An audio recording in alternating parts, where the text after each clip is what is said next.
నేను ఇందాక చెప్పిన మాటని దయచేసి మీరు సీరియస్గా తీసుకోండి. ఆరాధన జరిగేటప్పుడు దయచేసి ఎవరు అశ్రద్ధగా ఉండొద్దు. అశ్రద్ధగా ఉంటే నువ్వు ఆశీర్వాదాన్ని కోల్పోతావు. ఆదివారం జరిగే కార్యక్రమాల్లో ఆరాధన ఒక ప్రత్యేకమైంది. ప్రభు బల్ల తీసుకున్నప్పుడు మనం మన దోషాలు అతిక్రమాలు ఒప్పుకొని సరిదిద్దుకుంటాం. అలా సరిదిద్దుకున్న తర్వాత ఆరాధన చేస్తాం. మనం ఒప్పుకున్నప్పుడు మన దోషాలను ఆయన పరిహరించి, ఆయన రక్తంతో కడిగి శుద్ధి చేసి, ఆయన హర్షించి, ఆ తర్వాత ఆరాధనలో ఆయన తన శక్తితో మనల్ని నింపుతాడు. అర్థమైందా? మన ఆరాధన క్రమం ప్రత్యక్ష గుడారపు క్రమం. స్టార్టింగ్లో ఏం చేస్తాం? పాటలు పాడతాం, దేవుని ఆరాధించి మయంపరుస్తాం, దేవుని ప్రభు కార్యాలను గురించి సాక్ష్యం ఇస్తాం, స్తుతిస్తాం, దేవుడు కార్యాలను బట్టి స్తుతిస్తాం. ప్రత్యక్ష గుడారంలోకి వెళ్ళినప్పుడు ఫస్ట్ ఏం కనపడిద్ది? బలిపీఠం కనపడిద్ది. ఆవరణంలో బలిపీఠం ఉంటుంది. ఆనాడు బలిపీఠం మీద కోడెలను, ఎడ్లను, పశువులను వధించి పెట్టారు. దహన బలులు ఇచ్చారు. ఈనాడు నూతన నిబంధనలో దహన బలులు కాదు, స్తోత్ర బలులు. కాబట్టి ఫస్ట్ మనం చేస్తుంది ఏంటి? స్తుతించుట ద్వారా, స్తోత్ర బలి ద్వారా మనం దేవుణ్ణి ఆవరణలోకి అడుగు పెడుతున్నాం. తర్వాత రెండవది ఏంటి? ఇత్తడి గంగాళం. అందులో యాజకులు పాదాలు కడుక్కోవడానికి నీళ్లు ఉంటాయి. అదిగో చూడండి, 3 విభాగాలుగా ఉన్నటువంటి ప్రత్యక్ష గుడారం. అందులో మొదటిది ఆవరణం, రెండవది పరిశుద్ధ స్థలం, మూడవది అతి పరిశుద్ధ స్థలం. ఫస్ట్ ఏం చేస్తున్నాం? బలిపీఠం అంటే స్తుతి అర్పణ, స్తోత్ర బలులు అర్పిస్తున్నాం. మొదటిది అయిపోయింది. సాక్ష్యాల్లో కూడా దేవుణ్ణి మయంపరుస్తున్నాం. అది కూడా స్తోత్ర బలులకు వచ్చింది. ప్రభు చేసిన మేలును బట్టి ఆనాడు బలులు అర్పించారు. పాప పరిహారార్థం కోసం కూడా బలులు అర్పించారు. అందులో స్తోత్ర బలులు ఇప్పుడు మన నూతన నిబంధనలోకి వచ్చేటప్పటికి ఈ రెండింటికి కలిపి స్తోత్ర బలులు. రెండవది పాటలు, సాక్ష్యాలు అయిపోయిన తర్వాత ప్రభు బల్ల. అప్పుడు మనం ఏం చేస్తాం? మోకాళ్ళు అని ప్రార్థన చేస్తాం. ప్రభు సిలువలో మన కోసం ఎట్టి త్యాగం చేశాడో ఆయన ప్రేమని తలపోసుకుంటాం. ఎందుకంటే ప్రభు తన వాక్యంలో రాయించాడు, నన్ను జ్ఞాపకం చేసుకున్నట్టుకై దీన్ని చేయుడని చెప్పాడు. కాబట్టి ప్రతి ఆదివారం మనం ప్రభు బల్ల దగ్గరికి వెళ్ళేటప్పుడు ముందు ప్రభు సిలువని గుర్తు చేసుకుంటాం. తర్వాత మన పర్సనల్ లైఫ్ని మనం పరిశీలించుకుంటాం. ఒకవేళ ఈ వారం మొత్తంలో ఎక్కడన్నా దేవునికి అభ్యంతరకరమైన నడతలు మనలో జరిగి ఉంటే వాటి విషయమై ఆయన ముందు ఒప్పుకొని వాటిని శుద్ధి చేయమని దేవుని పాదాలు పట్టుకుంటాం. బలిపీఠం తర్వాత ఉన్నది ఇత్తడి గంగాళం. అందులో నీళ్లుంటాయి. అవి పాదశుద్ధి కొరకు వాడతారు. Praise the lord. అలాగే మనం డైరెక్ట్గా బల్ల తీసుకుంటామా, లేకపోతే ఒప్పుకోలు ప్రార్థన చేస్తామా? ఒప్పుకోలు ప్రార్థన చేసుకొని పశ్చాత్తాప హృదయంతో ప్రభు సిలువని గుర్తు చేసుకొని క్షమాపణ అడుక్కొని కన్నీళ్లతో మారు మనసు పొంది ఆ మారు మనసు తీర్మానాన్ని ప్రభువుకి ప్రకటించి మరోసారి నేను ఆ విధంగా ప్రవర్తించను, నన్ను బలపరచయ్యా అని వేడుకుంటూ, ఇప్పటి వరకు నా అతిక్రమాలను క్షమించయ్యా అని దిద్దుకుంటూ మనం ఇప్పుడు మూడో దానికి ఎక్కడికి వెళ్తాం? ప్రభు యొక్క శరీర రక్తాలు అంటే రొట్టె, ద్రాక్షరసం, యేసు శరీర రక్తాలు, వాటి దగ్గరికి వెళ్తాం. ఇప్పుడు చూడండి, మూడవది ఏంటి? సన్నిధి రొట్టెల బల్ల. ప్రత్యక్ష గుడారంలో మూడవది చూడండి మీరు. మొదటిది బలిపీఠం, రెండవది ఇత్తడి గంగాళం, ఈ రెండు దాటితే మూడవది సన్నిధి రొట్టెల బల్ల. మూడవ విభాగంలో మనం ఏం చేస్తున్నాం? అతిక్రమాలు ఒప్పుకొని పశ్చాత్తాపడి దిద్దుకొని క్షమాపణ అడుక్కొని పోయి ప్రభు బల్లలో చేయేస్తున్నాం. ఓకేనా? ఏందో చెప్పట్లో మీరేమి లైన్లో ఉన్నారో లేదో? కరెక్టేనా? రైట్. అయిపోయిన తర్వాత నాలుగవది ధూపవేదిక. ఏమిటి? లేదా దీపవృక్షం. ఎప్పుడైతే ప్రభు యొక్క శరీర రక్తాల్లో చేయి వేస్తామో, దోషాలు ఒప్పుకొని పరిహరించబడి శుద్ధీకరణ పొందుతామో, దేవుని చేత వెలిగించబడతాం. దేవుని చేత వెలిగించబడతాం, దేవుని ఆమోదం పొందుతాం. ఇక 4వది దీపవృక్షం తీసేస్తే 5వది ధూపవేదిక. అదిగో యాజకుడు నిలబడి ఉన్నాడు చూడు, అది ధూపవేదిక. ఆ ధూపవేదికలో దేవుని సన్నిధిలో ధూపాన్ని వేస్తాడు అన్నమాట. అందులో మరి మనం ధూపాలు వేయం కదా, అది ఓల్డ్ టెస్టిమెంట్. పాత నిబంధనలో ధూపాలు, ఆ బలులు, ఆ కథ అంతా అయిపోయింది. క్రొత్త నిబంధనలో మరి ఇప్పుడు బలులకు బదులు స్తోత్ర బలులు, ధూపానికి బదులు ప్రార్థనలు, ఆరాధనలు, కృతజ్ఞతాస్తుతులు. ఇక్కడ కూడా మళ్ళా స్తోత్ర రూపకమైన ధూపమే. ఆ ధూపవేదిక ప్లేస్లోని మనం లేచి నిలబడి ఆరాధించేది.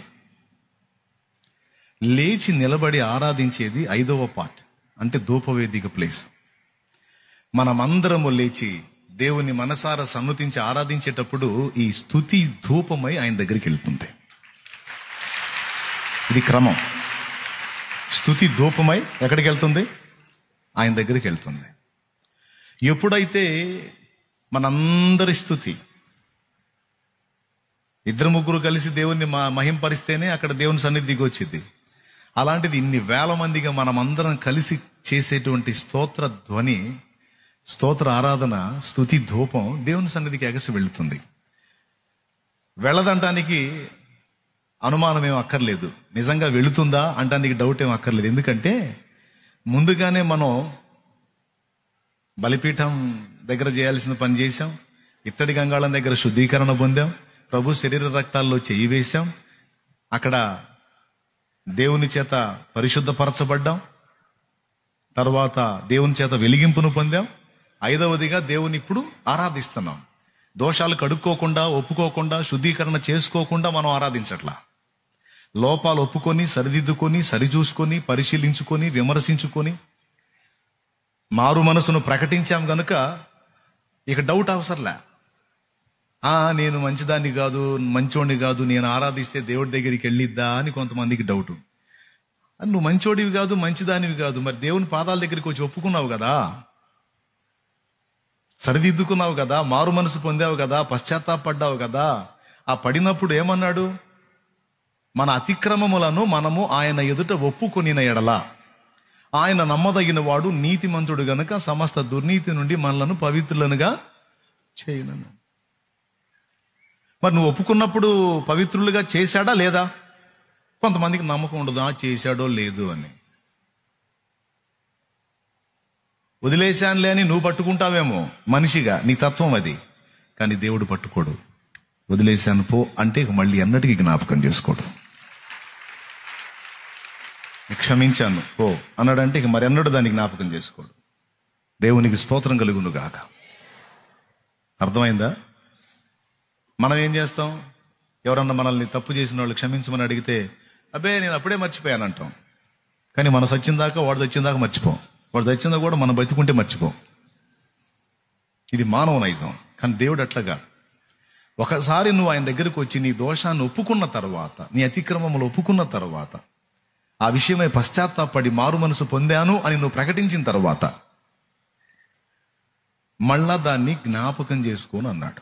నేనే నా చిత్తానుసారముగా నీ అతిక్రమములను తుడిచివేసి ఉన్నాను, మరి ఎన్నడూ నేను వాటిని జ్ఞాపకం చేసుకోను అన్నాడు. నువ్వు దేవుని దగ్గరికి వెళ్ళి జ్ఞాపకం తేవటానికి ట్రై చేసినా జ్ఞాపకానికి రావు. నిజం. ఇప్పుడు నువ్వు కడగబడ్డావు, శుద్ధీకరణ పొందావు, మారు మనసు పొందావు, సరిదిద్దుకున్నావు. ఇక దేవునికి దుఃఖం కలిగించే పనులు చేయకూడదని నిర్ణయించుకున్నావు. ఈ క్షణాన నువ్వు దేవుని ముందుకెళ్ళి, దేవా నేను పాపిని అన్నావు అనుకో, ఎవడు చెప్పాడు రా అంటాడు. ఎవరు చెప్పారు రా? లేదు నాయన నేను చాలా చేశాను ప్రభు అంటే, నాకు గుర్తులేవయ్యా అంటాడు. అదే మనుషులు అనుకో, ఆహా ఆ తప్ప, ఓకే అదే నేను వదిలేశాను అంటాడు. వదిలేస్తే ఆ తప్ప అని గుర్తులో పెట్టుకున్నావుగా, నీ జ్ఞాపకంలో ఉన్నంత వరకు నువ్వు వదిలినట్టు కాదుగా. కానీ దేవుడు అలా కాదు. నువ్వు మళ్ళీ గుర్తు చేసినా గుర్తురాదు. గుర్తు పెట్టుకున్నాడు అనుకో, ఆయన వదిలినట్ట వదలనట్ట? ఆయన గుర్తులో పెట్టుకున్నాడు అనుకో మన తప్పుల్ని, ఆయన వదిలేసినట్ట వదలనట్ట? మీరు చెప్పండి. మర్చిపోయాడు అనుకో,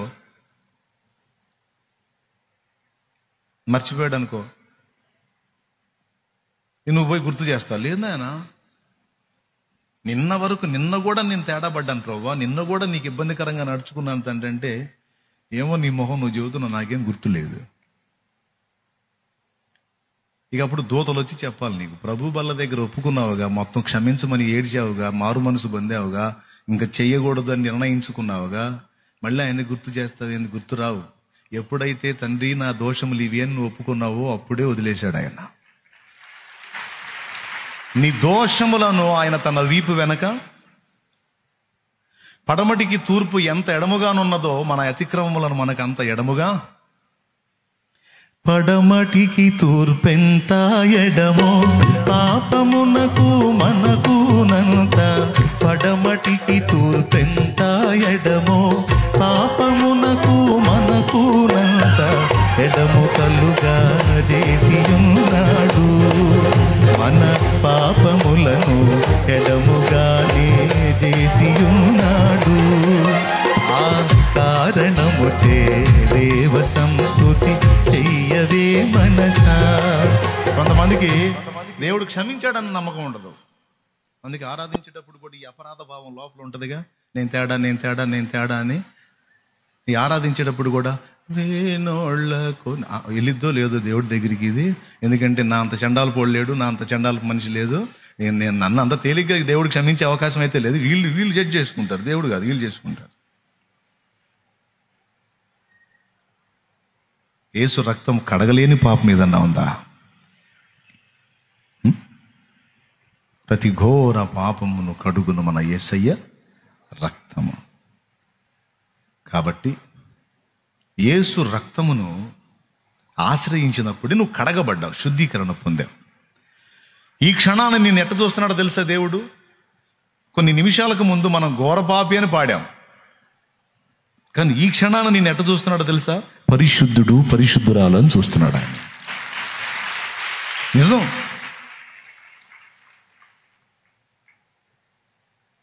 నువ్వు నమ్మకపోతే నిజం. నీ మీద జాలి పడుతున్నాడు. కొడుకు పొరపాటు పడ్డాడు, తండ్రి ఎదుటికి వచ్చాడు. తండ్రి తిట్టకముందే, తన్నకముందే వీడే ఒప్పుకున్నాడు, తేడా పడ్డాను నాన్న నేను. తండ్రి అడగను కూడా అడగల, కొడుకే పోయి చెప్పాడు, ఇట్లా తప్పు జరిగింది నాన్న, నేను తేడా పడ్డాను, నీకు ఇబ్బంది కలిగించే విధంగా నేను ప్రవర్తించాను, ఇంకోసారి ఇలా జరగకుండా చూసుకుంటానని కొడుకు తనంతట తానే తండ్రి దగ్గరికి వచ్చి అడిగినప్పుడు తండ్రి ఏమంటాడండి? అట్లా చేయకురా, అది నీకే మంచిది కాదు, నువ్వు అలాంటి పొరపాట్లు చేస్తే అది నీకు నష్టం నాయనా, నాకేమైందిరా, నువ్వు దెబ్బతింటావు, నువ్వు ఎఫెక్ట్ అవుతావు, నువ్వు డ్యామేజ్ అవుతావు, నీ జీవితాన్ని పాడు చేసుకుంటావు, అంతే. వాడు దుఃఖపడుతున్నాడు అనుకో, ఆ తప్పుని బట్టి, ఆ పొరపాటుని బట్టి జాలి వచ్చిద్ది. ఫస్ట్ ఏమో ఇలా అని, తర్వాత అంటాడు పోనీరా బాబు వదిలేసే, వదిలేసే. వాస్తవం వాడిని తన్నాలనిపించింది అనుకో, వాడు ఒప్పుకొని క్షమాపణ కోరుకున్నప్పుడు జాలి వచ్చింది తండ్రికి. కొన్ని తప్పులు, వీడు చేసిన తప్పులు తండ్రికి తెలుస్తాయి, వాడు రావాలి, వాడిని తన్నాలనుకుంటాడు అని కోపం రగిలిపోతా ఉండగానే కొడుకు వచ్చేసి తండ్రి దగ్గరికి వచ్చి తలదించుకొని తన తప్పును ఒప్పుకున్నాడు అనుకో, నాన్న ఈరోజు నువ్వు బాధపడే పని చేశాను, నేను తేడా పడ్డానని ఒప్పుకున్నాడు అనుకో, వాడి మీద కోపం పోయి జాలి వచ్చింది. ఎందుకంటే ఆయనది తండ్రి మనస్సు. మన తండ్రిలో రెండు ఉంటాయి, ధర్మశాస్త్రం ఉంటుంది, కృప కూడా ఉంటుంది. ఏమయ్యా తండ్రిగా నీకు అర్థం కాలేదా? నీ కొడుకుని నువ్వు శిక్షించగలవు అండ్ క్షమించగలవు కూడా. అవసరమైతే ఒక దెబ్బ కొట్టగలవు, దెబ్బ తిన్న వాడు ఏడుస్తుంటే దగ్గరకు తీసుకొని పోన్లేరా బాబు ఇంకోసారి చేయకు, మరి నా కోపం తెప్పించావు, కొట్టా అని మళ్ళీ కొడుకుని దగ్గరకు తీసుకుంటావు. కొంతమంది అయితే కోపపడి కొట్టడానికి ముందుకెళ్ళి కూడా వాడు పశ్చాత్తాపడటంతో జాలిపడి వదిలేస్తూ ఉంటారు. ఒక తండ్రిగా నీ బిడ్డ విషయంలో నీకు ఎలాంటి మనసు ఉందో దేవునికి మన విషయంలో అలాంటి మనసే ఉంది. అందుకే నేను చెప్తున్నాను, ఆరాధనకు ముందు మిమ్మల్ని సిద్ధపరుస్తుంది. అందుకే ఆరాధనకు ముందు ప్రభు బలను సిద్ధపరిచి అక్కడ మిమ్మల్ని అందరినీ పశ్చాత్తాపంలోకి నడిపించి, పావనుడు చెప్పాడు ఇందాక, ఆయన సిలువను గురించి వర్ణించుకుంటా ఎందుకు? కనీసం ఆయన సిలువను గుర్తు చేసుకుంటేనన్నా మన మూర్ఖపు గుండెలో, కఠిన గుండెలు కాస్త పగిలి కనీసం పశ్చాత్తాపం వచ్చి, అవును ప్రభువా నేను దోషినయ్యా, నా పాపాలే నువ్వు మోసావని మనం మారు మనసు పొందుతామేమో, దిద్దుకుంటామేమో అనే ఆ వర్ణన. తను చెప్పినా, ఏ దైవజనుడు చెప్పినా, నేను చెప్పినా, అజయుడు చెప్పినా, సమూయేలు చెప్పినా, ఎవరు చెప్పినా అలా మిమ్మల్ని పశ్చాత్తాపంలోకి నడిపించడానికి, మారు మనసులోకి నడిపించడానికి, దిద్దుబాటులోకి నడిపించడానికి, అలా దిద్దబడి సరిచేయబడి పశ్చాత్తాప్తులై ప్రభు బలలో చేయి వేసి దేవుని వెలిగింపును పొంది ఇక నువ్వు లేచి ఆరాధించినప్పుడు నీకు తెలుసా, దేవుని సన్నిధి మన మధ్యలోకి వచ్చింది. ఇక సాతాను అడ్డగించడానికి లేదు. వీళ్ళ ఆరాధన నువ్వు ఎట్లా స్వీకరిస్తావు అని వాడు అంటానికి లేదు. వాళ్ళు ఒప్పుకున్నారు, సరిదిద్దుకున్నారు, క్షమాపణ కోరుకున్నారు, పశ్చాత్తాప్తులయ్యారు, మారు మనసు పొందారు, ఇదిగో నా బలను సమీపించారు, నా వెలిగింపును పొందారు, వారు నా పిల్లలు. శుద్ధీకరణ పొంది ఇదిగో నా వైపు తిరిగారు. వాళ్ళు మారు మనసు లేకుండా తిరగల, ఒప్పుకోకుండా లేదు, ఒప్పుకున్నారు, నా వైపు తిరిగారు. అన్నిసార్లు ఎట్లా క్షమిస్తావు? 100 సార్లు క్షమిస్తా, నీకెందుకురా అబ్బాయి? ఆ క్షమాపణ కూడా అంతూ పంతూ ఉండాలి. పద్దాకలు క్షమిస్తూ ఉంటాం అంటే నా ఇష్టం. కొడుకులపై తండ్రి జాలి పడు విధమున భక్తి పరుల ఎడల జాలి పడును దేవుండు, తన భక్తి పరుల ఎడల జాలి పడును దేవుండు, ఆ కారణముచే దేవ సంస్తుతి. ఏమండి వాక్యంలో ఏం రాయించి పెట్టాడు? నీ సహోదరుడు నీ ఎడల తప్పిదం చేసి నీ వైపు తిరిగి ఇదిగో పొరపడి తిని క్షమించు అని నిన్ను అడిగితే తప్పకుండా నువ్వు క్షమించాలి అన్నాడు. వినండి, పేతురు అడుగుతాడు యేసు ప్రభుని, ప్రభువా నా సహోదరుడు నా ఎడల తప్పిదం చేస్తే ఎన్ని మార్లు క్షమించాలి? ఒక 7 మార్లు క్షమించి తర్వాత తన్నొచ్చా? అది పేతురు ఫీలింగ్. అంటే 7 మార్లు వాడిని క్షమించేసి 8వ వాడిని తన్నొచ్చా, వాడిని శిక్షించవచ్చా? అంటే యేసు ప్రభు ఏమన్నాడని రాసిందో తెలుసా బైబిల్లో? 7 మార్లు కాదు, 70 ఏళ్ల మారుల మట్టుకు క్షమించు అని తెలుగులో రాసింది. 70 ఏళ్ల మారుల మట్టుకు అంటే ఒక మనిషి జీవితకాలం ఎంతో మీరు చెప్పండి? నరుని ఆయుష్కాలము 90వ కీర్తనలో ఉంది. 70 సంవత్సరాలు అధిక బలం ఉంటే 80 అన్నాడు. అంటే ఒక మినిమం 70 ఏళ్ళు అనుకుందాం. అంటే నా ఎడల నా సహోదరుడు తప్పిదం చేస్తే నేను ఎన్ని మార్లు క్షమించాలి? 7 సార్లు సరిపోయిద్ది అంటే కాదు, 70 ఏళ్ళు. వాడు తప్పు చేసి నీ ఎడల నీ వైపు తిరిగి క్షమించు అని నిన్ను అడిగితే వాడు ఎన్నిసార్లు అడిగితే అన్నిసార్లు క్షమించాల్సిందే నువ్వు అన్నాడు.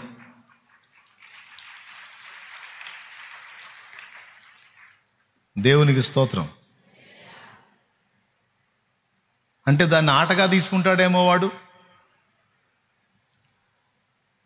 ఆటగా తీసుకున్నాడో బాధపడి అడుగుతున్నాడో నీకు తెలియదా? తెలుసుగా. వాడు పశ్చాత్తాపడి అడిగాడు అనుకో, క్షమించు.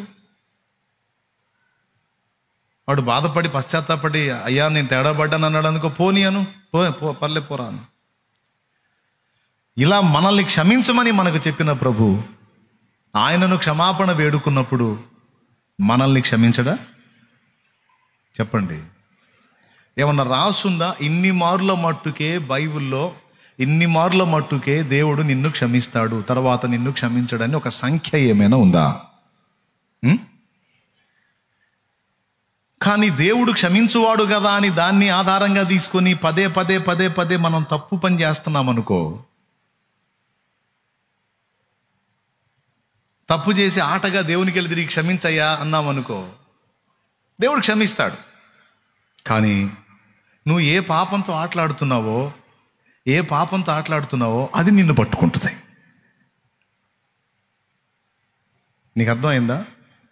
నువ్వు పాము దగ్గరికి పోయి పాము ముందు దానితో ఆడకూడదు. దాని దగ్గరికి పోయి దాని దగ్గర ఆడతా పక్కకు వచ్చి, తండ్రి నేను దాని దగ్గర ఆడకూడదు కానీ ఆడుతున్నాను, ఏమనుకోవాకు, క్షమించు అని మళ్ళీ మరుసటి రోజు పోయి మళ్ళీ దాని ముందు ఆడుతా ఉన్నావు అనుకో, ఆడిన ప్రతిసారి పోయి నువ్వు క్షమించమని అడిగావు అనుకో, ఓకే క్షమిస్తాడు దేవుడు. కానీ ఒక మాట చెప్తాడు, నువ్వు ఆడుతుంది ఏందో తెలుసా అంటాడు. నువ్వు దేంతో ఆడుతున్నావో తెలుసా? ఏం లేదు తండ్రి, నేను ఆడుతున్న సిగరెట్తోనే కదా తండ్రి. అదే చాలు. రేపు 2 ఊపిరితిత్తులు క్యాన్సర్ వచ్చినప్పుడు నువ్వు తండ్రి కుయ్యో మొర్రో అని మొర్ర పెట్టిందా నీకు ఆన్సర్ రాదు. నువ్వు పశ్చాత్తాపడి బాధపడుతున్నావు కనుక పరలోకానికి తీసుకుంటా, కానీ నీ శరీరం మీద మాత్రం ఆ దెబ్బ పడిద్ది. జాగ్రత్త. ఏమన్నా అర్థమైందా మీకు? ఎంతమందికి అర్థమైంది? ఇటు పాము దగ్గరికి పోయి ఆట ఆడతా, నువ్వేమనుకోవాకు దేవా అంటే ఆయన ఏమంటాడంటే, ఒరే మెంటల్, నువ్వు పాముతో ఆట ఆడుతా నా దగ్గరికి వచ్చి నన్ను క్షమించు ప్రభు అంటే నా బాధ అంతా దేనికిరా? నువ్వు చస్తావని. నా బాధ అంతా దేనికి? నువ్వు నశిస్తావని, నువ్వు ఎఫెక్ట్ అవుతావని. నువ్వు దాన్ని వదిలేసి నన్ను క్షమించు అనుకుంటూ పోయి మళ్ళీ పాము ముందు ఆడతావు. అది ఆడి కొట్టిందనుకో, ఇక మళ్ళీ వచ్చి నా దగ్గర నన్ను క్షమించు అంటానికి నువ్వు ఉండవురా నాయన. పాపం ఏదైనా, అది సిగరెట్ కావచ్చు, అది మందు కావచ్చు, అది వ్యభిచారం కావచ్చు, అక్రమ సంబంధాలు కావచ్చు, అవినీతి కార్యకలాపాలు కావచ్చు. దేవుడి బాధ అంతా ఏంటంటే, నువ్వేదో అక్రమాలు చేస్తే ఆయనకేదో లాస్ అయిద్దని కాదు, నువ్వు ఎఫెక్ట్ అయితే అది బాధ ఆయనకి. ఎందుకంటే ఆయన నిన్ను పిచ్చిగా ప్రేమిస్తున్నాడు. ఆయన హృదయం అంతా నీకేం కాకూడదని, నువ్వు బాగుండాలి, నీ దేహం బాగుండాలి, నీకు ఇచ్చిన ఆరోగ్యం, నీకు ఇచ్చిన ఆయుష్కాలం అంతా కూడా హెల్తీగా నువ్వు ఉండి ఆయన పిలుపు అందుకో ఆయన దగ్గర చేరాలని. అందుకే ప్రసంగులు అంటాడు, నీ దేహమును చెరుపు దానిని నీ యొద్ద నుండి తొలగించుకో అని. కాబట్టి ఇంతేనండి, పాపాన్ని గురించి ఎందుకు ఖండిస్తాడంటే అది మనల్ని పట్టుకుంటుంది కాబట్టి, అది మనల్ని నాశనానికి ఈడ్చికెళ్ళిద్ది కాబట్టి అందుకు కోప్పడతాడు. మీ అబ్బాయి సిగరెట్ తాగితే ఎందుకు కోప్పడతావు నువ్వు? డాడీ తాగితే నా ఊపిరితిత్తు లేకపోయేది, నీకేం డాడీ, నీకేం కావట్లేదుగా అని నువ్వు అంటావా? దానికి తండ్రి ఏమంటాడు, ఒరే నేను చచ్చినా పర్వాలేదు, నువ్వు బాగుండాలిరా, ఎందుకంటే నేను నిన్ను ప్రేమిస్తున్నా. నేను ప్రేమ గల తండ్రిని కాబట్టి నువ్వు పిచ్చిగా ప్రవర్తిస్తే ఊరుకోను. ఆ సిగరెట్ నీ 2 ఊపిరితిత్తులకు క్యాన్సర్ జబ్బు రానియక ముందే నీ చెంప పగల కొడతా నేను.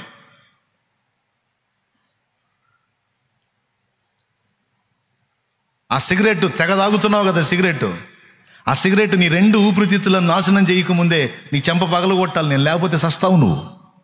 ఇప్పుడు చెప్పండి, పాపాన్ని ఖండించాలా లేదా దేవుడు? కుమారుడా, నువ్వు సిగరెట్ తాగు, మందు తాగు, విచ్చలవిడిగా తిరుగు, I love you my son, నేను నిన్ను ప్రేమిస్తున్నాను, నువ్వు ఎట్లనైనా ఊరేగు, నీకే నొప్పి కలిగించను, ఎంజాయ్ అన్నాడు అనుకోడు. అసలు తండ్రేనా వాడు? అసలు తండ్రేనా? వాడికి అసలు ప్రేమ ఉందా? ప్రేమ ఉంటే ప్రేమ ఏం చేసిద్ది? శిక్షించిద్ది. అందుకే స్పష్టంగా రాయించాడు హెబ్రీ పత్రికలో, ప్రకటన గ్రంథంలో కూడా. హెబ్రీ పత్రికలో అంటాడు, తండ్రి శిక్షించని కుమారులు ఎవరు? దేవుడు మిమ్మల్ని కుమారులుగా కుమార్తెలుగా చూస్తున్నాడు అంటాడు. అలాగే ప్రకటన గ్రంథం 3వ అధ్యాయం 19వ వచనంలో ఏమన్నాడు? నేను ప్రేమించు వారిని అందరినీ గద్దించి శిక్షించుచున్నాను అంటాడు. ఎందుకు? డాడీ. మనం అక్రమమైన క్రియలు చేసినప్పుడు లాగి ఒక లెంపకాయ ఇవ్వకపోతే వాడు మన డాడీ కాదు, లేదా వాడు సోది డాడీ. స్తోత్రం. సరైన డాడీ ఏం చేస్తాడు? నువ్వు కొట్టవా? చీ నన్ను దెబ్బ కొట్టావు, నువ్వు ప్రేమ లేనోడివి నువ్వు అంటావా? నీ కొడుకు అన్నాడు అనుకో, నువ్వు నీ తండ్రిని అన్నావు అనుకో, నువ్వేదో తప్పు చేస్తున్నావు, నీ తండ్రి కొట్టాడు, ఛీ నన్ను కొట్టావు, నువ్వు నిజంగా ప్రేమ గలడు అయితే కొడతావా అంటే తండ్రి ఏమంటాడు, ఊరెదవా ఊరెదవా, నీ తండ్రిని కాబట్టే, నిన్ను ప్రేమిస్తున్నాను కాబట్టే తన్నే. నువ్వు నాశనం అయిపోవాలనుకుంటే నిన్ను తన్ననరా, ముద్దు పెట్టి పంపిస్తా పోరా సావు అని. నువ్వు అలా నాశనం కాకూడదని నిన్ను కొడుతున్నా బిడ్డ అంటాడు.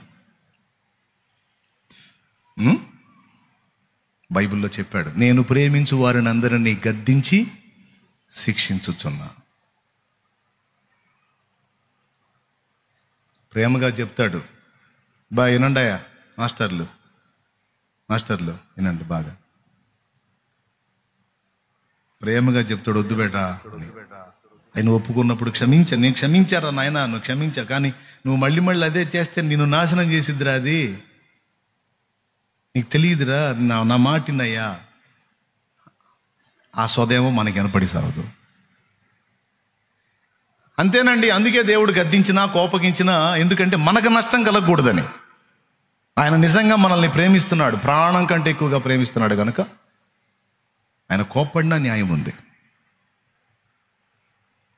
అయితే ప్రభు బల్ల దగ్గరికి వచ్చినప్పుడు, నువ్వు ఒప్పుకున్నప్పుడు, క్షమాపణ కొన్నప్పుడు వదిలేస్తాడు. వదిలేసి హెచ్చరికిస్తాడు. అదేమంటే వచ్చి కూర్చొని ఏడుస్తావు, రేపో వదిలేసా, లేపో ఆ కేసు రాయట్లేదు, కానీ నువ్వు అది మళ్ళీ చేసావంటే నిన్ను పట్టుకుంటుంది. నాకు సంబంధం లేదు, నీ ఇష్టం, నువ్వు తన్నులు తింటావు. లేదు నాయన, ఇంకోసారి నేను అట్లా చేయను ప్రభువా, నిజంగా నేను మార్పు చెందానయ్యా, నాకు వద్దు అట్లాంటి చూడు. రైట్, ఇప్పుడు నువ్వు నా బిడ్డవి, నేను కడిగేశాను, శుభ్రం చేశాను, ఇబ్బంది పడవాలి. అప్పుడు లేచి నువ్వు ఆరాధించినప్పుడు సందేహం లేదు, అనుమానం లేదు, పరిశుద్ధాత్మ ఖచ్చితంగా నీ మీదకి వస్తాడు. Any doubt? No doubt. ఎందుకంటే ఇక్కడ డౌట్ పెట్టుకోవడానికి ఏం లేవేడా. మొత్తం ఆయన ముందు ఒప్పుకున్నాం, శుద్ధీకరణ పొందాం, సరిదిద్దుకున్నాం, మళ్ళా ఆ విధమైన అడుగులు వేయొద్దు అనుకున్నాం. దేవుడు ముద్దాడాడు. ఎందుకు ముద్దాడాడో తెలుసా? నా బిడ్డ మనస్తత్వం చూడు, పాపంతో రాజీ పడదో, ఏదన్నా పొరపాటు జరిగినా నా ముందు ఒప్పుకొని దాన్ని అసహించుకుంటుంది. ఇది నా బిడ్డ, ఇది నా లక్షణం, పాపాన్ని అసహించుకోవటం నా లక్షణం, నా తత్వం అని మురిసిపోతాడు, ముద్దాడతాడు. ఎందుకు? ఆ లక్షణం చూసి. కొంతమంది ఒప్పుకోని వాళ్ళ సంగతి నేను చెప్పను. పశ్చాత్తాపడటం కానీ, మారు మనసు పొందటం కానీ, దాని మీద పోరాటం చేయటం కానీ, దాని విషయంలో బాధపడటం కానీ, ఏది చేసే తప్పుల విషయంలో ఇంత ఫీలింగ్ ఉండదు. అసలు నేను సమయం ఇచ్చి నడిపింపు చెప్తూ, ఒప్పుకోండి, మారు మనసు పొందండి, సరిదిద్దుకోండి, క్షమాపణ వేడుకోండి, నూతన పరచబడండి అని చెప్తున్నా కూడా కొంతమంది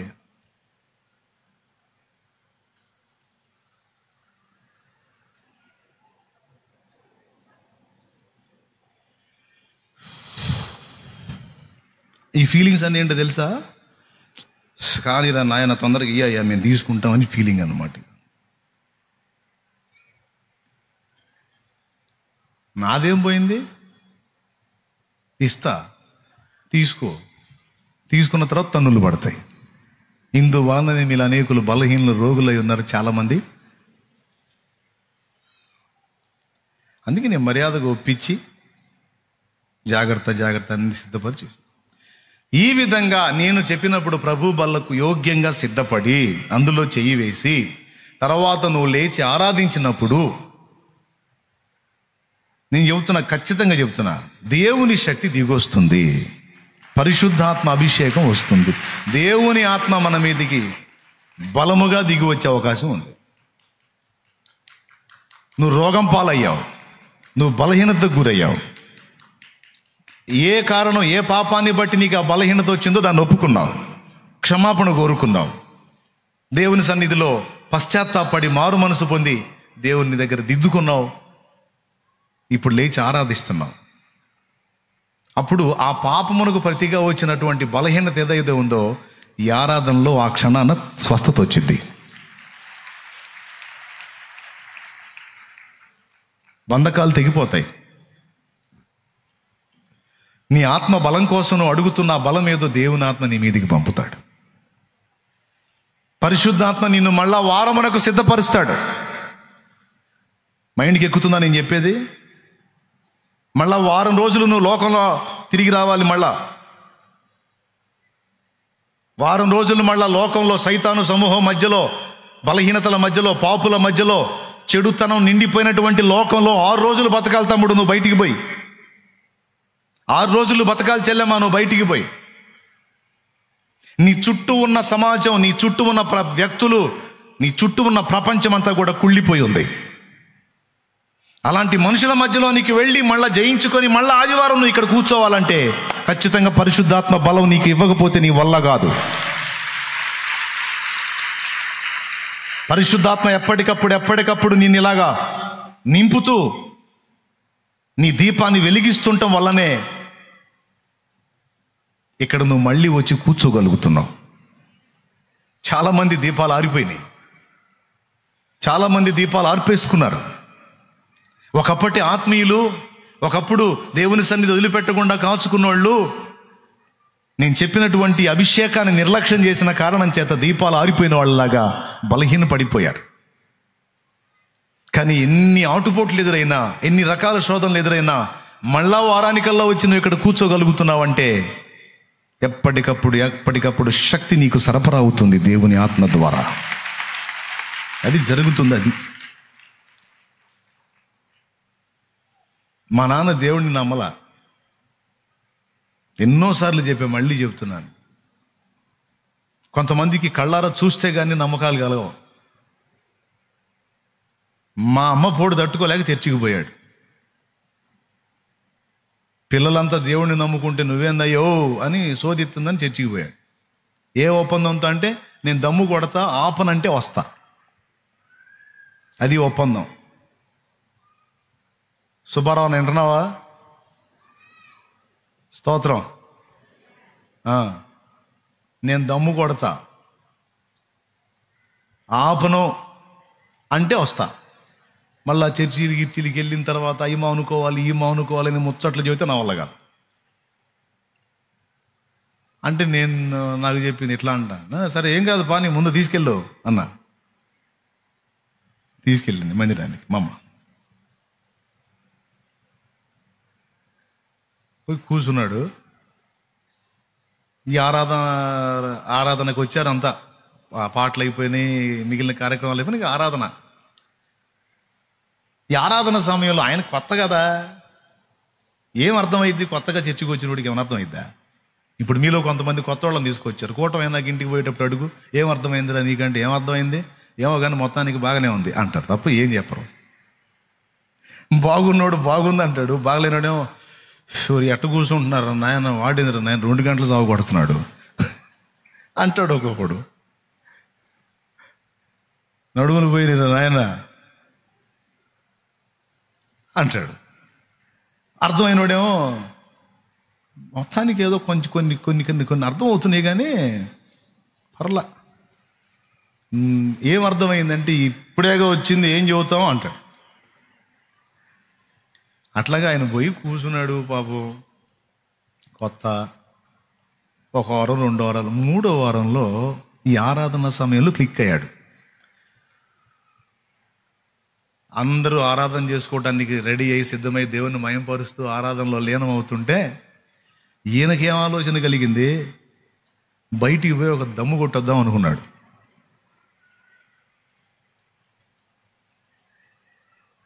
అలా అనుకొని కూర్చున్న దగ్గర నుంచి లేవబోయాడు. తూర్పు వైపు నిలబడి పాస్టర్ గారు పడమర ముఖంగా తిరిగి ఉంటాడు, విశ్వాసులేమో పడమర వైపు కూర్చొని తూర్పు ముఖంగా తిరిగి ఉంటారు. ఈయన మధ్యలో కూర్చున్నాడు. ఇట్ట అంటే ఇల్లు కనపడతారు, పాస్టర్ కనపడతాడు. చిన్నగా లెగుద్దామని లేవబోయేటప్పుడు ఒక ఒక ఒక మత్తు కలిగి తూలుడు వచ్చినట్టు కూలబడ్డాడు. కూలబడి ఇటు చూశాడు. పడమర ముఖంగా ఉంటుంది ఆ చర్చి. దూరం నుంచి ఒక తెల్లటి కొంగ ఆకారం, ఒక తెల్లటి కొంగలాగా రయ్యమని దూరంగా ఉండి రయ్యమని చర్చిలోకి వస్తాం. ఏననుకున్నాడు, ఎవడో తుపాకీ తీసుకొని దాన్ని వేల్చినట్టున్నాడు. ఆ తోట దెబ్బకి ఎటు పోవాలో అర్థం కాక అది బిడి తప్పి చర్చిలోకి వస్తుంది. కొంగ ఎవరో వేటగాడు కొట్టినట్టున్నాడు అనుకున్నాడు. తెల్లటి రెక్కలు సాచి రయ్యమని దూసుకొస్తున్నటువంటి ఆ పక్షి ఆకారం మందిర సమీపంలోకి వచ్చినప్పుడు పక్షి కాదు, చాచిన చేతులతో ఉన్న ఒక వ్యక్తి. చాచిన చేతులతో ఉన్న ఒక వ్యక్తి. ఆ చేతులు ఎంత పొడవు ఉన్నాయంటే ఆయన చెప్తున్నాడు, దేవుని మందిరపు ఈ తట్టు గోడకి ఆ తట్టు గోడకి ఆనునంత పెద్దయి అన్నాడు. అంత పెద్ద చేతులు. నేను చెప్పింది ఒట్టి మాట కాదు. ఆ దెబ్బకి మా నాన్న దమ్ముకి మా అడ్రస్ లేకుండా పోయినాయి. అందుకు చెప్తున్నాను నేను. దేవునికి స్తోత్రం కలుగును గాక. హల్లెలూయా.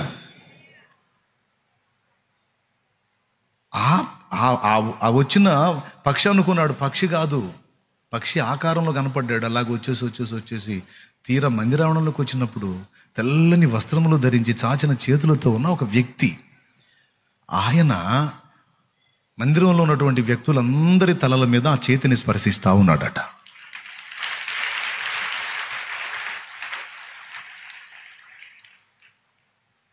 ఎవరో మీరు ఊహించండి.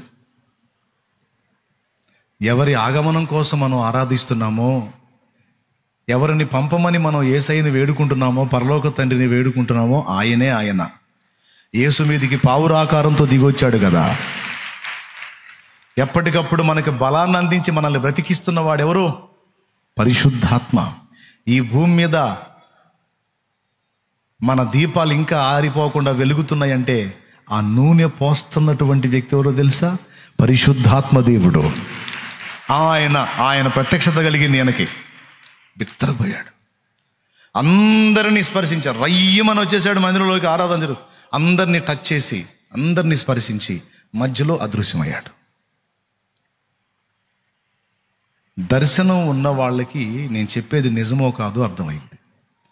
మీలో కూర్చున్న కొంతమంది ఎన్నోసార్లు చూశారు ఆరాధనలో ఈ బలిపీఠం మీద దేవుడి సన్నిధి రావటం, ఈ బలిపీఠం మీద దేవుని సన్నిధి కనపడటం, మన మధ్యలో మన మీద దేవుని సన్నిధి కనపడటం ఎంతోమంది అనుభవించి నా దగ్గరికి వచ్చి సాక్ష్యం చెప్పారు. నేను చెబుతున్నాను కదా, నువ్వు రోగివా, సమస్యల్లో ఉన్నావా, బంధకాల్లో ఉన్నావా, కలతలతో ఉన్నావా, కన్నీళ్లతో ఉన్నావా, ఆరాధన చేసే సమయం ప్రత్యేకమైనది. దాన్ని పోగొట్టుకోవద్దని మొత్తుకొని చెబుతాను. నేను ఇంత చెప్పినా కూడా ఆరాధనలో చూస్తే కొంతమంది కళ్ళు తెరిచి, ఎందుకు ఇది ఎవరు అడిగారు? కళ్ళు తెరిచి అంత బలవంతంగా అంత ఇబ్బంది పడతా?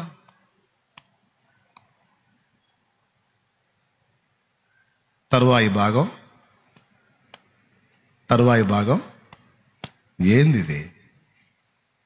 ముందు ఒక భాగం అయిపోయింది, తర్వాత ఇంకో భాగం. ఇప్పుడు పైకి లేచి నిలబడ్డాం. ఈ భాగం పూర్తయితే తరువాయి భాగం వాక్యం. నీ మొక్కుబడి, అలవాటు, ఆచారం నాకు నచ్చదండి. ఆచారంగా ఏది చేసినా చేదరేం నాకు. ఆత్మీయతతో కదా చేయాలి, ఆత్మతో కదా చేయాలి. ఏమంటావు?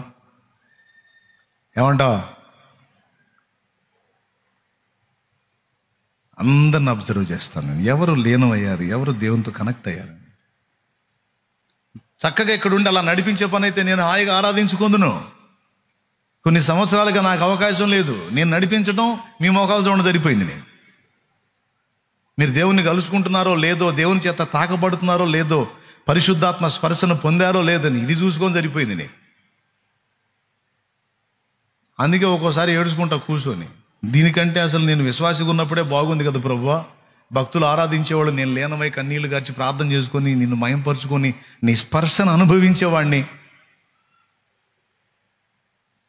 చూడు, త్యాగం చేసి కూడా మిమ్మల్ని ఆరాధనలోకి నడిపిస్తుంటే మీరు నిర్లక్ష్యంగా ఉంటే ఎట్లా? తెలివి తక్కువతనం చెప్పనా? కూటమి అయిన తర్వాత నా చేతుల కోసం ఎగబడతారు. ఇది ఒరిజినల్ తెలివి తక్కువతనం అనమాట. దేవుడి చేతులు వచ్చే సమయంలోనేమో అప్పుడు కూడా కళ్ళు తెరిచి నాకెళ్ళే. ఇది తెలివి తక్కువతనం కాదా?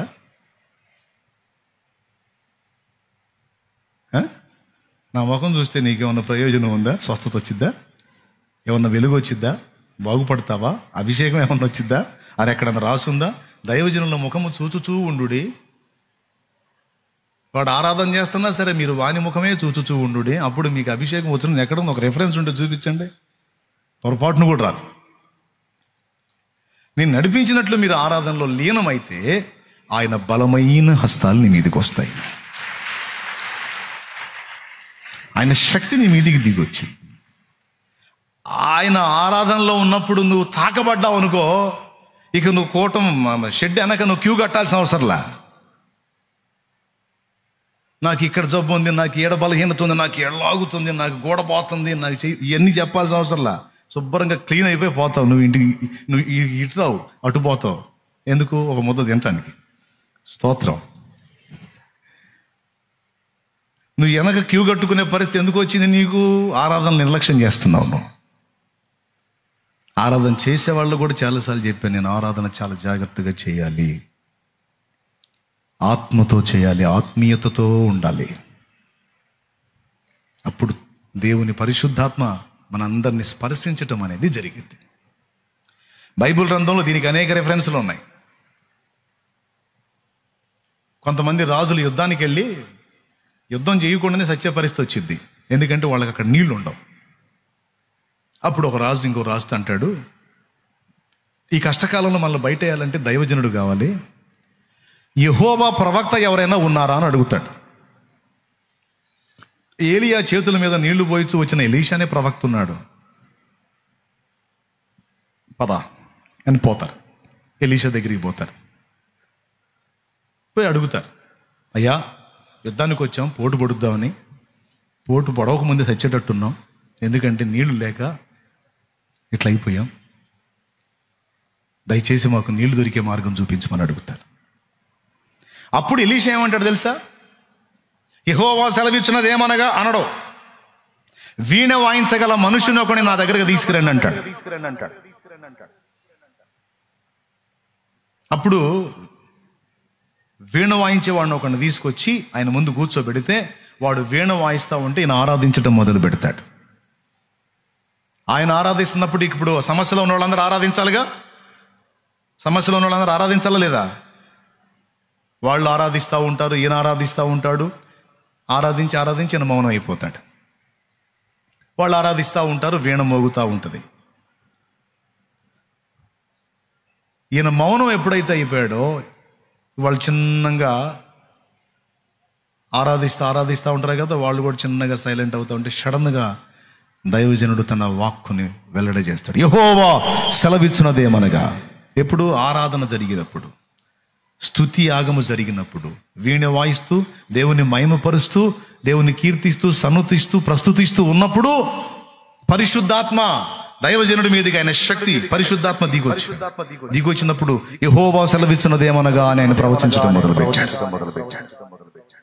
ఈ లోయలో ఉన్నదే, ఈ లోయలో నీళ్ళేమీ లేవు కదా, ఇక్కడ చాలా గోతులు త్రవించుడి, వర్షము లేకపోయినా మంచు లేకపోయినా మీకు నీళ్ళు వచ్చేటట్టు నేను చేస్తాను, మీరు తాగి బతుకుతారు, చేయండి ఆ పని అంటాడు. వాళ్ళు త్రవినప్పుడు నీళ్ళు వస్తాయి, బతుకుతారు. సో ఇప్పుడు దేవుని ఆత్మ ఎలీషా మీదకి వచ్చి ఆ మాట చెప్పడానికి ముందు ఎలీషా ఏం చేశాడు? ఆరాధన ఎందుకు? డైరెక్ట్ చెప్పొచ్చుగా. కాదు, వర్షిప్, ఆరాధన. ఎందుకంటే మీరు కావాలంటే లోకస్తులను చూడండి, మాంత్రికులను చూడండి, దురాత్మను ఆవాహనం చేసుకునే వాళ్ళని కూడా చూడండి. వాడు దురాత్మని పిలుచుకోవాలన్నా కూడా బుర్ర కొట్టాల్సిందే.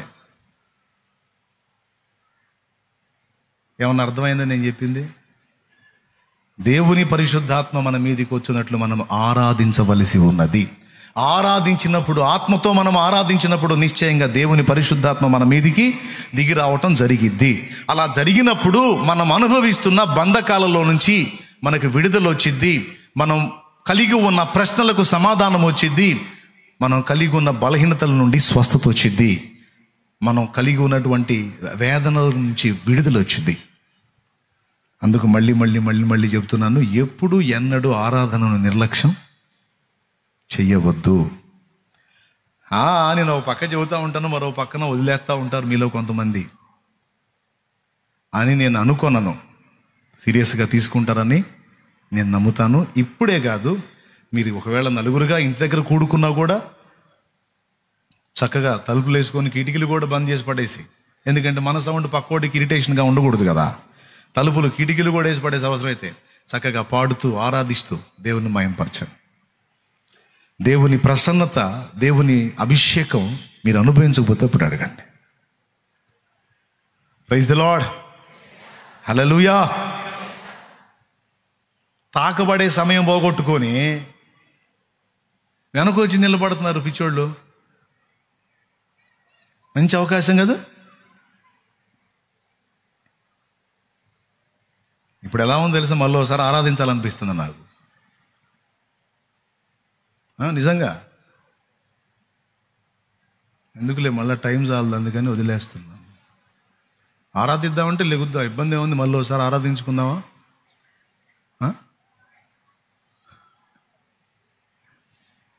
ఆరాధిద్దాం, దేవుని శక్తి పొందుకుందాం, దేవుని ఆత్మతో నింపబడదాం, దేవుని ప్రభావాన్ని దిగిరమ్మని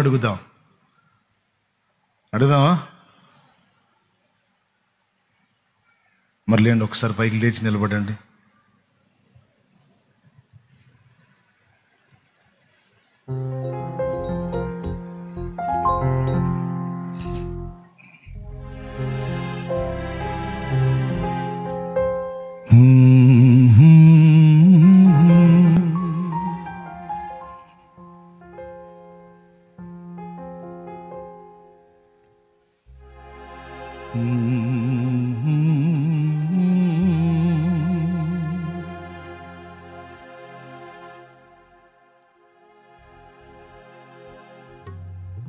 నీకు స్తోత్రమయ్యా. ఇప్పుడు నేను చెప్పినట్టు మీ మనసుని ఒక్కసారి లీనం చేయండి, చూడండి, అనుభవించండి, ఆత్మీయంగా దేవునితో కనెక్ట్ అవ్వండి. ప్లీజ్, ఇంట్రెస్ట్ లేని వాళ్ళు పక్కకి వెళ్ళిపోండి, ఇబ్బంది లేదు, నేనేం ఫీల్ కాను. ఆ ఇంట్రెస్ట్ లేనోళ్ళు, ఆ భక్తి లేనోళ్ళు, ఆ శ్రద్ధ లేనోళ్ళు ఎందుకు ఉండి దండగా? లేదన్నా నేను దేవుణ్ణి కలుసుకోవాలి, దేవుని స్పర్శను పొందుకోవాలి, దేవుని అభిషేకాన్ని పొందుకోవాలి, దేవుని ఆత్మచేత నేను తాకబడాలి, నాకు దేవుని స్పర్శ కావాలి, నేను దేవుని అనుభవించాలి అన్నోళ్ళు మనసారా కళ్ళు మూసి దేవునికి సన్నుతి స్తోత్రమయ్యా, స్తోత్రమయ్యా, స్తోత్రమయ్యా, స్తోత్రమయ్యా. ఇక ఏ ఆలోచన రానియొద్దు తమ్ముడు, నా మాట విని ఏ ఆలోచన రానియొద్దు. దేని గురించి తలంపులు కలిగి ఉంటావు, దేవుణ్ణే మయంపరచు. నీ పరిస్థితులు చాలా దారుణంగా ఉన్నాయి, నీ పరిస్థితులు చాలా ఇబ్బందికరంగా ఉన్నాయి, నువ్వు చాలా వేదనలో ఉన్నావు, నీ వారి పరిస్థితులు ఇబ్బందికరంగానే ఉన్నాయి, నువ్వు నెమ్మదిగా లేవు. మరి నీకు సమాధానం ఆయన స్పర్శ నీకు కలగాలి, ఆయన నిన్ను విడిపించాలి, ఆయన నీ దేహాన్ని స్వస్థపరచాలి, ఆయన నీ దోషాలు పరిహరించాలి.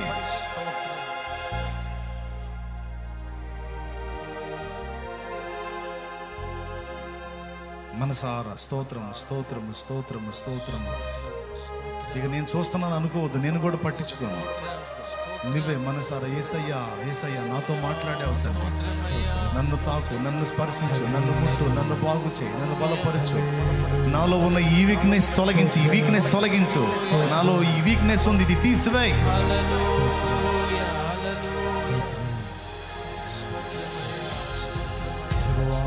స్తోత్రం, పరిశుద్ధుడా నీకు స్తోత్రం, స్తోత్రం.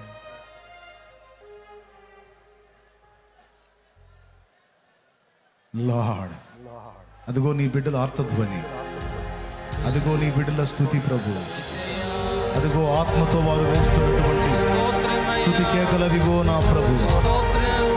యూదా స్తుతి గోత్రపు సింహమా,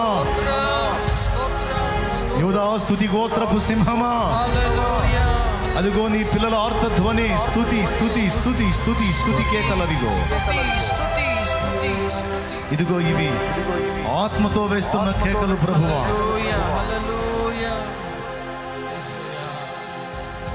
యూదా స్తుతి గోత్రపు సింహమా,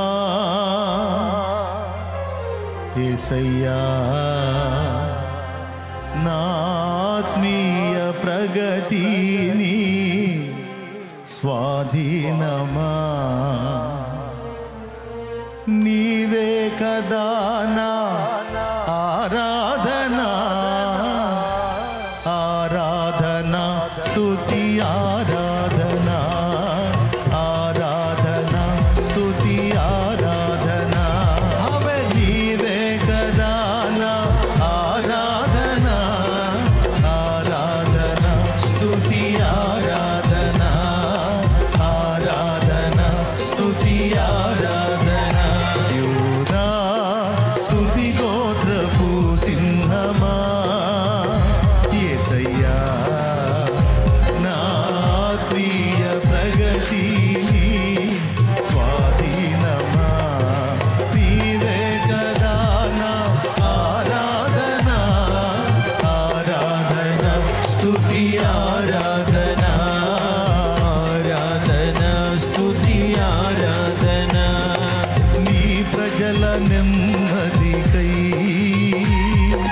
రాజాజ్ఞ మార్చింది నీవేనని అహమును అణచి అధికారులను అధముల చేసిన నీకు నీ ప్రజల నెమ్మదికై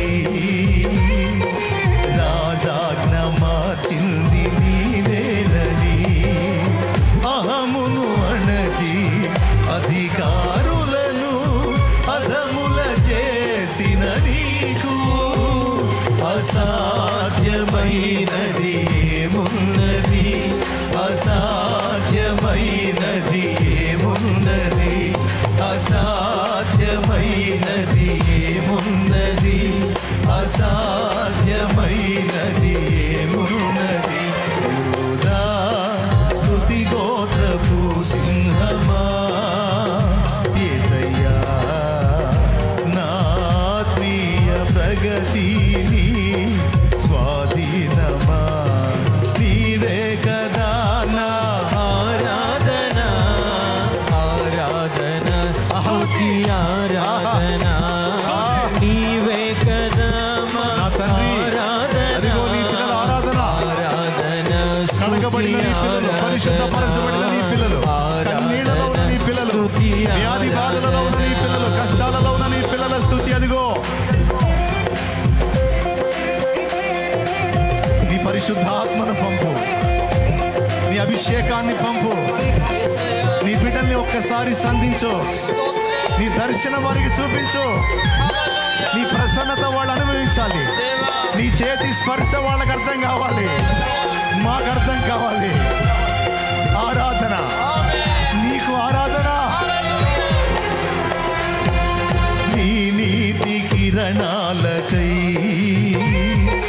నా దిక్కు దశలన్నీ నీవేనని అనతి కాలాన ప్రథమ ఫలముగా పక్వపరచిన నీకు నీ నీతి కిరణాలకై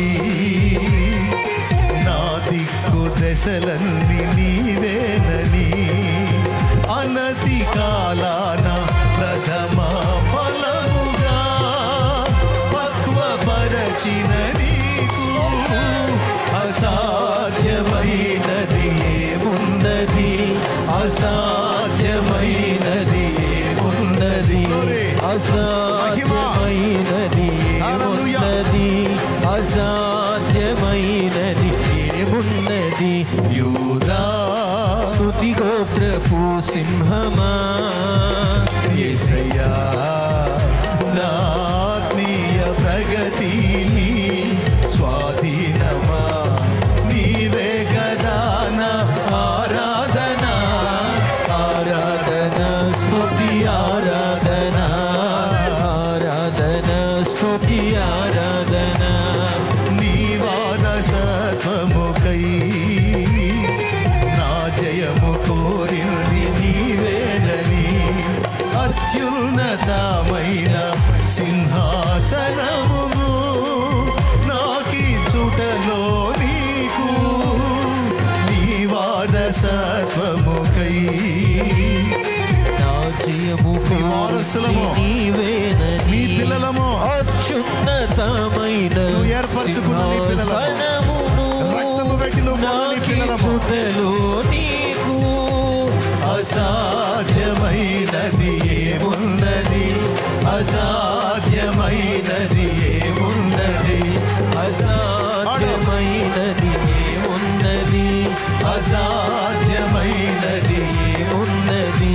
యోధా స్తుతి గోత్రపు సింహమా యేసయ్యా, నా ఆత్మీయ ప్రగతిని స్వాధీనమా నీవే కదా నా ఆరాధన, ఆరాధన స్తుతి ఆరాధన, ఆరాధన స్తుతి ఆరాధన, నీవే కదా నా ఆరాధన, ఆరాధన స్తుతి ఆరాధన, ఆరాధన స్తుతి ఆరాధన, నీవే కదా నా ఆరాధన, నీకే కదా నా ఆరాధన, ఆరాధన, స్తుతి ఆరాధన, ఆరాధన స్తుతి ఆరాధన,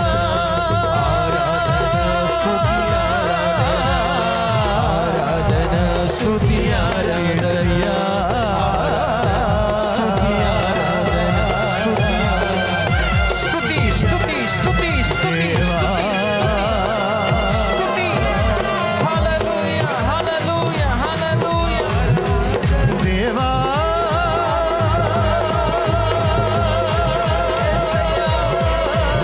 స్తుతి స్తుతి స్తుతి స్తుతి.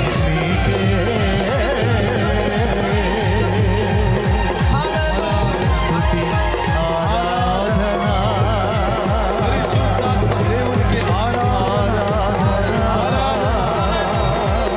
అధికారుల గర్వమును అణచిన, అధికారులను అణచిన దేవునికి ఆరాధన, ఆరాధన.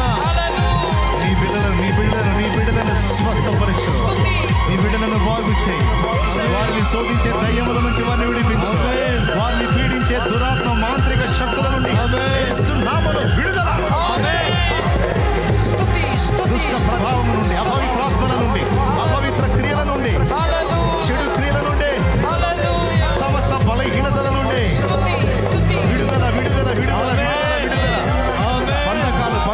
బంధకాలు తెగిపోవాలి. యేసయ్యా, నీ ఆత్మను పంపు, నీ ఆత్మను పంపు. స్తుతి యేసు, నీ అభిషేకముతో మమ్మల్ని నింపు, మమ్మల్ని బ్రతికించు బ్రతికించు బ్రతికించు బ్రతికించు. దేవుని మహిమ. మా బిడ్డల్ని బ్రతికించు, స్తుతి బాగు చేయి, స్తుతి వారి కన్నీరు చూడు. యేసయ్యా. స్తుతి స్తుతి స్తుతి స్తుతి. నీ ప్రజలను బాగు చేయి తండ్రి. నీ హస్తమును బిడ్డల మీదకు చాపయ్యా. వారిని తాకు, వారిని తాకు, మమ్మల్ని తాకు, స్పర్శించు. దేవా. నీ శక్తి బలముగా దిగివచ్చునుగా, ఆమేన్. నీ శక్తి బలముగా దిగివచ్చునుగా. పరిశుద్ధాత్మ ప్రభావం మమ్మల్ని నింపునుగాక. ఆమేన్. హల్లెలూయా, హల్లెలూయా. స్తుతి.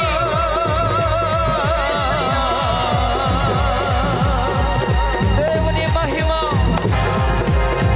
ఆయన మందిరమంతా ఆవరించి ఉండగా ప్రజలను నీ ఆయన పిల్లల తాకుతూ నిజమైన ఆత్మధ్వని అదిగో, స్తుతి. నీ బిడ్డల స్తోత్ర ధూపం అదిగో. హల్లెలూయా, హల్లెలూయా. మా స్తుతుల సింహాసనంపై ఆసీనుడై ఉన్న దేవా, స్తుతి, స్తుతి. దిగిరమ్ము దిగిరమ్ము దిగిరమ్ము. ఓ మా మధ్యలోనికి వచ్చినందుకు నీకు స్తోత్రము స్తోత్రము స్తోత్రము స్తోత్రము. స్తోత్రం, స్తోత్రం. మా మీదికి దిగి వచ్చినందుకు నీకు స్తోత్రము స్తోత్రము స్తోత్రము. నీ శక్తిని మా మీదికి పంపినందుకు నీకు స్తోత్రము స్తోత్రము స్తోత్రము స్తోత్రము స్తోత్రము. స్తోత్రం, స్తోత్రం, స్తోత్రం. స్తుతి, స్తుతి, స్తుతి, స్తుతి, స్తుతి. నీ బిడ్డల్ని నీవు తాకుతున్నందుకు నీకు వందనాలు వందనాలు వందనాలు వందనాలు వందనాలు వందనాలు వందనాలు. స్తుతి, స్తుతి, ఆదరణకర్త, స్తుతి, స్తుతి. మమ్మల్ని సిగ్గుపరచని వాడా, దేవా, స్తోత్రం, మా విశ్వాసాన్ని సిగ్గుపరచని వాడా, దేవా, స్తోత్రమయ్యా. నీకు మనసారా కృతజ్ఞతాస్తుతులు. స్తుతి, స్తుతి. స్తుతి ఆరాధన ఆరాధన ఆరాధన ఆరాధన ఆరాధన. హల్లెలూయా, హల్లెలూయా. యుగ యుగములకు యుగ యుగములకు నీకే నీకే నీకే కలుగునుగా. ఆమేన్. నీ బిడ్డల్ని నీవు సంధించినందుకు నీకు స్తోత్రం. స్తోత్రమయ్యా. నీ శక్తితో నింపినందుకు నీకు స్తోత్రం. నీ అభిషేకముతో నింపినందుకు స్తోత్రం. స్తోత్రం. నీ ఆత్మతో నింపినందుకు స్తోత్రం. స్తోత్రం. స్తోత్రం. వారి శరీరాల్లో ఒక మార్పుని నీవు చూపిస్తున్నందుకు నీకు స్తోత్రం. హల్లెలూయా. హల్లెలూయా. వారి దేహాలలో ఒక మార్పుని వారికి నువ్వు చూపిస్తున్నందుకు నీకు స్తోత్రం. స్తోత్రం. స్తోత్రం. స్తోత్రం. బంధకాలలోంచి వారిని విడిపించినందుకు నీకు స్తోత్రం. స్తోత్రం. స్తోత్రం. వారి జీవితాల్లో ఇక నీ కార్యాలు వారు అనుభవించినట్లు కృప చూపుతున్నందుకు స్తోత్రం. స్తోత్రం. వారి కన్నీరు తుడిచినందుకు స్తోత్రం. స్తోత్రం. నీ బిడ్డలైన మమ్మల్ని అందరినీ స్పర్శించినందుకు నీకు వందనాలు. వందనాలు. ఇటు రీతిగా మమ్మల్ని రేపి ఈవేళ మమ్మల్ని ప్రత్యేకంగా మళ్ళా ఆరాధనలోకి నడిపించి స్తోత్రం. 2 మార్లు నిన్ను సన్నతించుకునడానికి, 2 మార్లు మళ్ళా నిన్ను స్తుతించుకోవడానికి, ఆరాధించుకోవడానికి, మయంపరచుకోవడానికి మాకు ప్రేరణనిచ్చిన పరిశుద్ధాత్మ నీకు కృతజ్ఞతలు, స్తోత్రములు. మా పరలోక తండ్రి, మా పరలోక తండ్రి, మా బిడ్డల్ని ఆదరించు, మా బిడ్డల్ని ఆదరించు. ఎవ్వరు శరీర సంబంధులుగా ఉండకూడదు. మేమంతా ఆత్మ సంబంధులుగా మారిపోవాలి. ఆమేన్. మేమంతా ఆత్మ సంబంధులుగా మారిపోవాలి.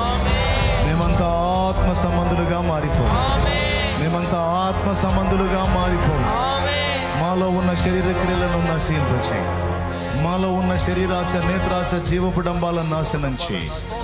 మమ్మల్ని పవిత్రపరచు, పవిత్రపరచు, పవిత్రపరచు. కృతజ్ఞతలు చెల్లిస్తూ యేసు నామములోనే ఈ ఆరాధన మీకు సమర్పిస్తున్నాం తండ్రి. ఆమేన్. ఆమేన్. ఆమేన్. ఆమేన్. కూర్చుందాం.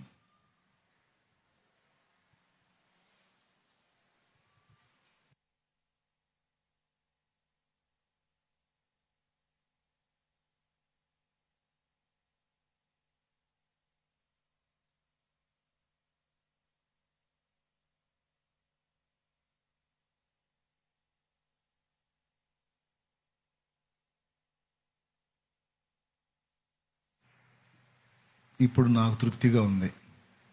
మీకు ఎట్లుందో నాకు తెలియదు, నాకు మాత్రం తృప్తిగా ఉంది.